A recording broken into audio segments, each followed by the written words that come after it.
Hello, my name is Ari. Welcome back to my podcast, Surrounded by Addicts. Here I share my perspective on alcohol and drug addiction as someone who comes from a family of addicts. I share my personal stories, lessons I learned along the way, and take a look at what the research says about addiction. Please enjoy the following episode. The brain itself is not fully understood by the scientific community.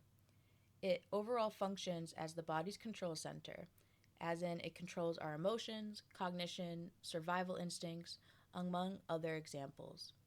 This includes the concept of what our brain tells us is safe for us and what the brain tells us is harmful for us. But what if the brain can actively encourage you to develop harmful behavior if it means you feel the short term gain of bliss, relief, and relaxation? Here's how your brain can encourage you to develop alcohol use disorder, or AUD for short.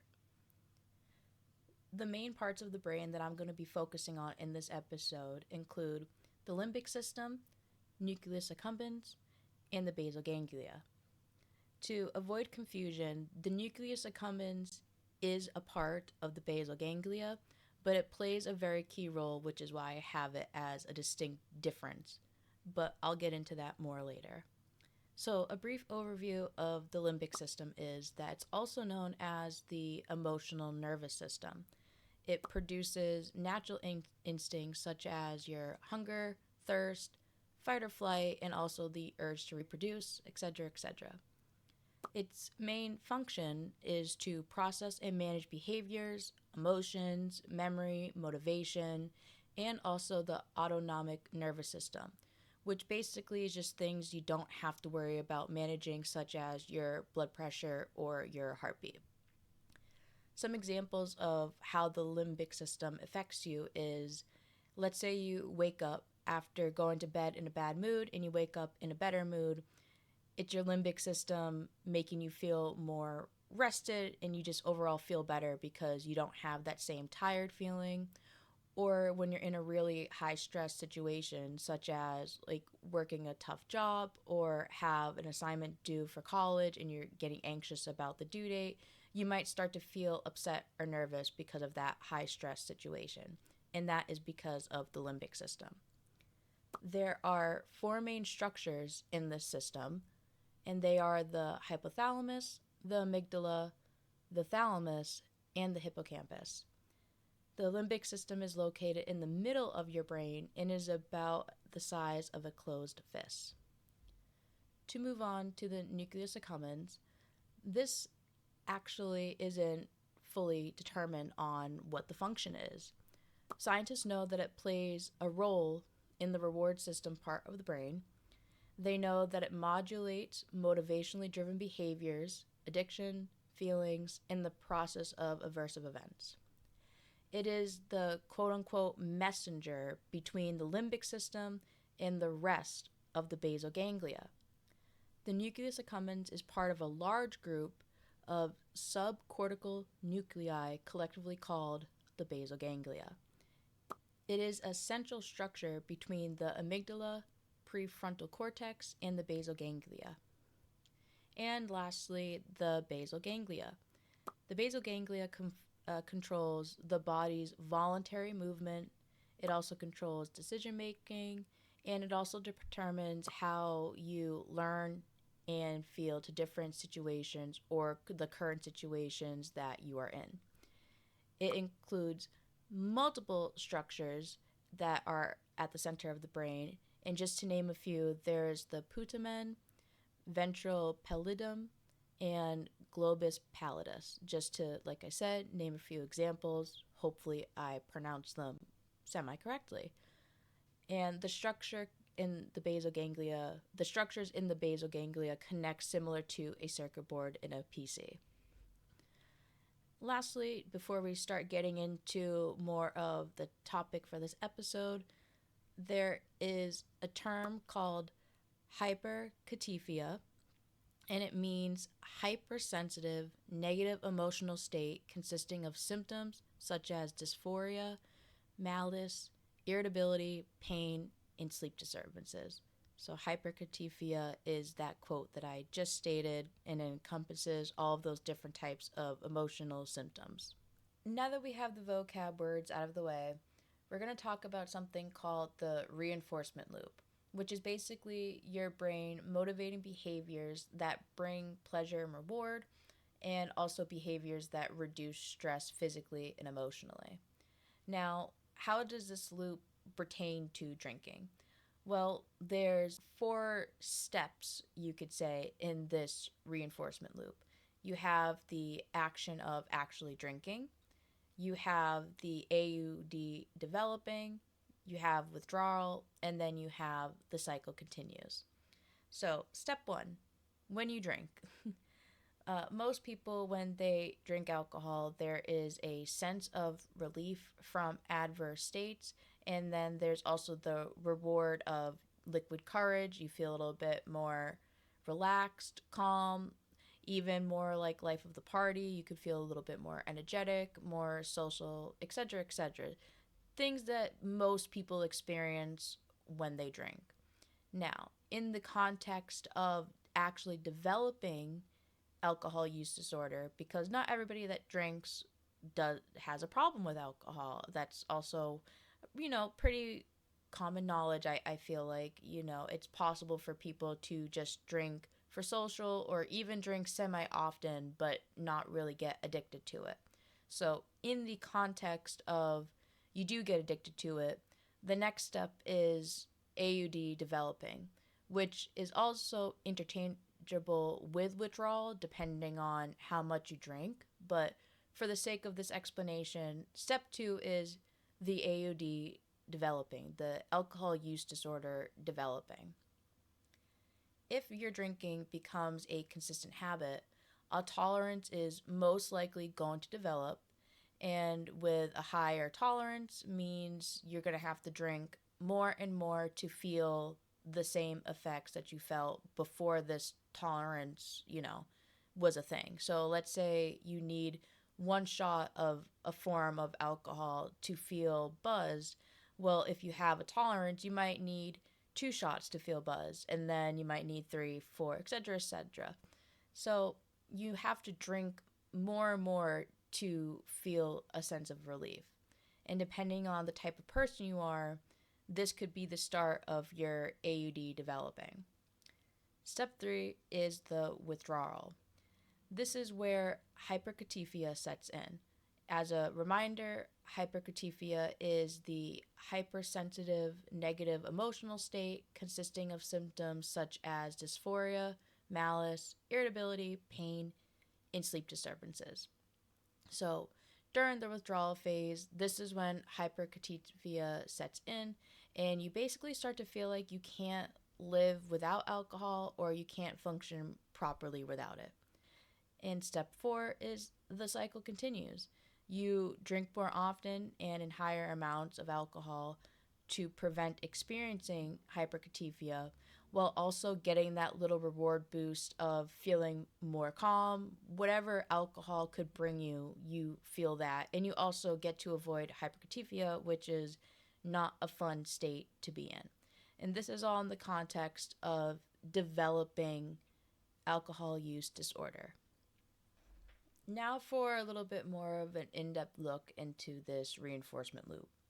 So, drinking can create a reward system in the brain because it does increase, or it can increase, activity related to reward processing. When drinking, dopamine is released, and that signal is being sent to the nucleus accumbens. This is where the part of learning to associate alcohol with the rewarding effects of drinking. This is also where incentive salience can come from. And incentive salience is basically the drive that a person has from their current physiological state and previously learned associations from past experience to get to an end goal or reward. I like to think of it as when you're training a puppy, it might take 6 weeks, but they eventually are going to learn the command to sit. And this happens because when you tell them to sit, and as they learn what that means, they also get a treat afterwards. So over time, your puppy is going to take less time to listen to your command, and they're going to do it more often because they're going to remember that when their trainer said sit, they got something out of it. And it just becomes a part of the process for them to associate it to associate listening to your command with getting a treat.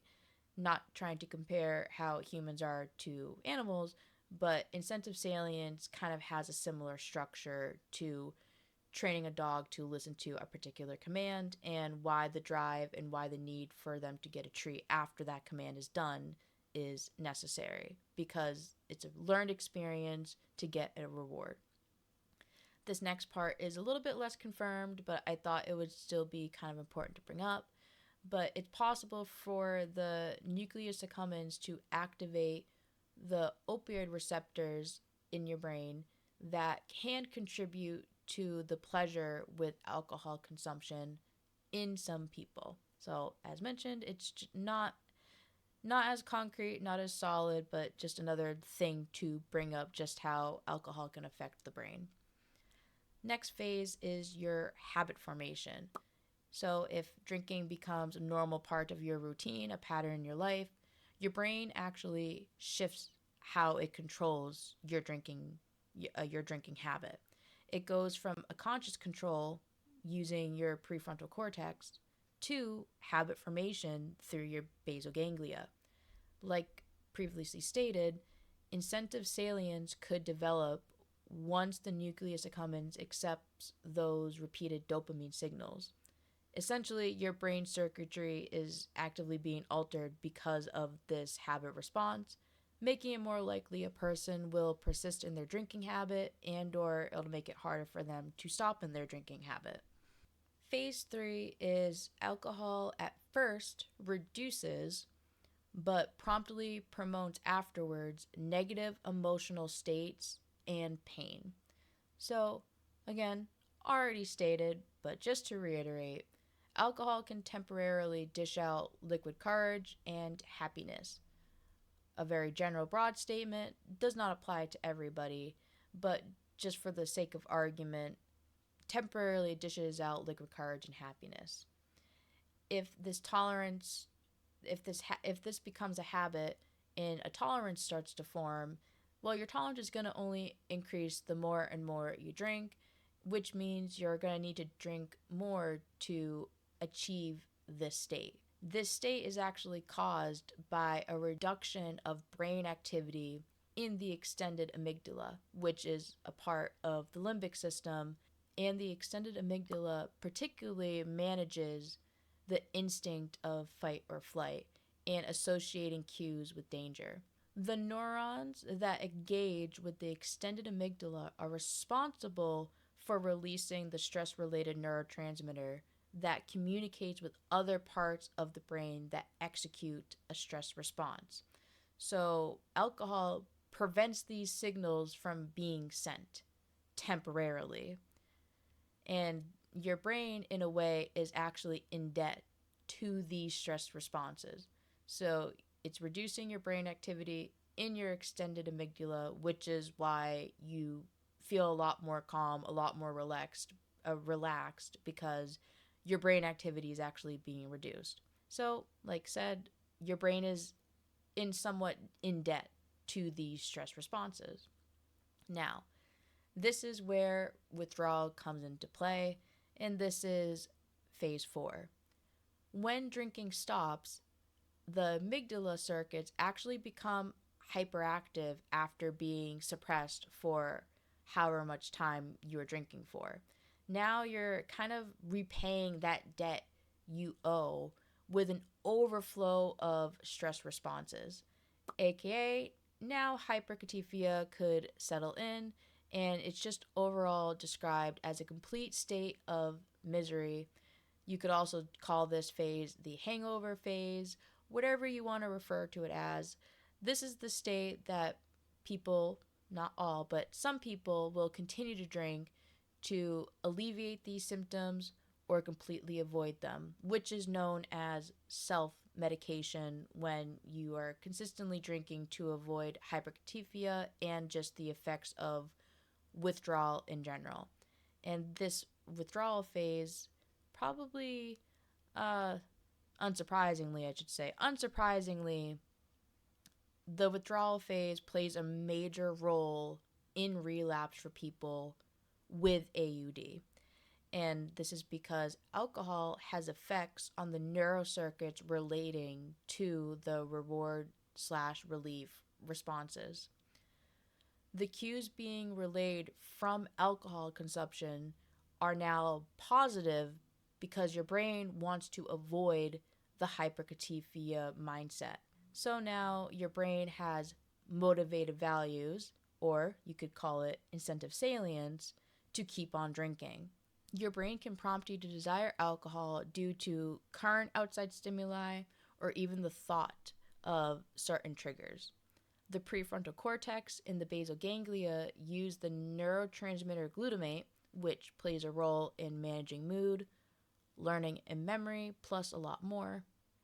Everything combined can trigger the craving or urge to drink. To do a brief recap before we get into the sixth phase, alcohol can increase activity in the reward process system, and this is where incentive salience can stem from. If drinking is consistent, a habit can form. Instead of the prefrontal cortex controlling this type of action, your basal ganglia takes over instead. Now your brain's circuitry is being altered, and the reward, quote unquote, you get from alcohol is more craved because of this brain control change. Now this routine is harder to break and easy to continue. Because of the temporary relief that you get from negative feelings or physical pain, drinking now becomes more consistent and more progressive because of the tolerance buildup, making the need to drink more to reap the same rewards. Basically, more alcohol equals harsher hangover/withdrawals. Then hyperkatifia starts to come into play. The state of misery sets in. People start to self-medicate because overall, your brain does not like all of these overwhelming amounts of discomfort. Now, phase 6. Executive function becomes dysregulated, along with impulse control, decision making, and emotional regulation are all becoming disrupted because of drinking, because of alcohol. This is because all of these functions are controlled by the prefrontal cortical areas. These deficits make resisting the addiction cycle extremely hard. So why do people fall into this loop, and why do some people not fall into this loop? Well, the simple answer is there's actually a lot of factors that can impact a person's addiction resistance, or AR for short. And that's including, but not limited to, their genetic makeup, their environment, their family history, and a lot of other factors. So, at the right time, with the right combo of all these factors, it is possible for an AUD to develop, and that person would go through the loop that we just spoke about. But on the contrary, it could also never develop. And it's also important to note that the prevalence of predispositions is also not a guarantee for an AUD to develop. For an example, one predisposition is having a parent that abuses alcohol or a drug of choice. Just because somebody has an alcoholic parent or parents, that does not mean they are guaranteed to have the same addiction. Is it higher odds? Yes, but it's not a guarantee. So, goes to show you that AUD is a very individual type of problem, and there's not really a way to know if somebody will pick up an addiction because there's just so many factors that impact it. To conclude, developing an AUD is a very individual process that is affected by many different factors, all of which vary from person to person. If the development of an AUD does begin, it changes brain circuitry, making the urge and craving to drink stronger and more compelling. The deeper in development the AUD is, the more your brain essentially likes alcohol because the reward processing system is telling you to like it. It is easier for your brain to mute any negative side effects of drinking because the damage is already done, Plus, the habit formation keeps you in the cycle of avoiding these danger cues. Ending the cycle, therefore, is extremely hard. Not impossible, but it does require a lot of support and the want to quit drinking. This is how your brain likes alcohol. Thank you for listening to Surrounded by Addicts. Remember to take life one day at a time and to enjoy the little things in life. Stay tuned for the next episode.